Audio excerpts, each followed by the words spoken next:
মেহেদিকে support দেওয়ার ব্যাপারটা হচ্ছে কি যে ওকে হয়তো কিছু সংখ্যক মানুষ চিনতো, বাট এখন মেহেদি আমার সাথে ভিডিও করার কারণে ও হয়তো অনেক বেশি সংখ্যক মানুষের কাছে পরিচিত হয়েছে, যারা ওর প্রতিভা সম্পর্কে আগে হয়তো জানতো না, বা যারা ওর এক্স ফ্যাক্টর আউটলুক এইসব সম্পর্কে আগে জানতো না, তারা ওকে দেখেছে, হয়তো ভালো লেগেছে, কোনো কিছুর অ্যাড করাতে চাবে বা কোনো নাটক করাতে চাবে বা কোনো সিনেমা করাতে চাবে।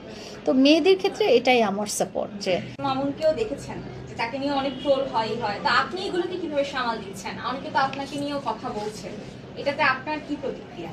আমি আসলে এগুলো দেখি না, প্রতিক্রিয়া নেই। কাজের ব্যাপার আমার থেকে অনেক সিনিয়র, উনি যেহেতু কাজের ব্যাপার আমার থেকে অনেক সিনিয়র, সো ওনার কাজগুলো আগে থেকে অনেক মানুষ দেখেছে।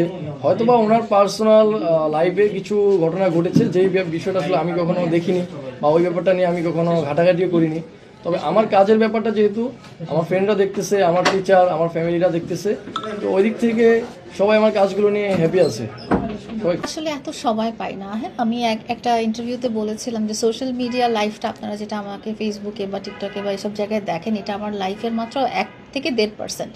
আমার এছাড়া আরও ব্যক্তিগত অনেক বড় একটা লাইফ আছে। আমি এতটা সময় ম্যানেজ করতে পারি না যে আমি একটা নাটক বা একটা সিনেমা, আর এরকম অফার আমাকে কেউ এখনো দিচ্ছেও না, দিবেও না সম্ভবত, কারণ নাটক বা সিনেমার নায়ক নায়িকাদের একটা ক্রাইটেরিয়া হতে হয়, সেটা থেকে আমি অনেক পিছায় আছি। তো মেয়েদের জন্য হয়তো হতে পারে, মেয়েদি যেহেতু এখনও ও মাত্র স্টার্ট করেছে, তো ওর লাইফে হয়তো এরকম কিছু আসতে পারে, মেহেদি হয়তো করবে সেটা। আপনি কি কতটা সাপোর্ট দিতে চান? হ্যাঁ, সেটাই ব্যক্তিগতভাবে আমার মেহেদি ঠিক আছে, ওর ছোট্ট গণ্ডি থেকে ও যেন একটা বড় গণ্ডিতে পা রাখে, বা এই ব্যাপারেও। এছাড়া ব্যক্তিগতভাবে আমি তাকে কোনো রকম সাপোর্ট করছি না আসলে। তার মানে হচ্ছে আপনি বলছেন যে আপনার যে আমরা যে কর্মকাণ্ডগুলো দেখছি সেটা হচ্ছে আপনার লাইফের শতভাগের 1 থেকে 1.5 ভাগ। আর যেই আপনার 98 বলেন বা 98.5% এই সময়টা লাইলার কিভাবে কাটে? আমার ব্যক্তিগত একটা জীবন আছে, সেই ব্যক্তিগত জীবন, ব্যক্তিগত ক্যারিয়ার, ব্যক্তিগত সংসার, পরিবার, এসব নিয়ে, সামাজিক অ্যাক্টিভিটিস, এগুলো নিয়েই কাটে, CSR, এগুলো নিয়েই কাটে। লাইলা আগামী 10 বছরে বাংলাদেশকে কোথায় দেখতে চায়?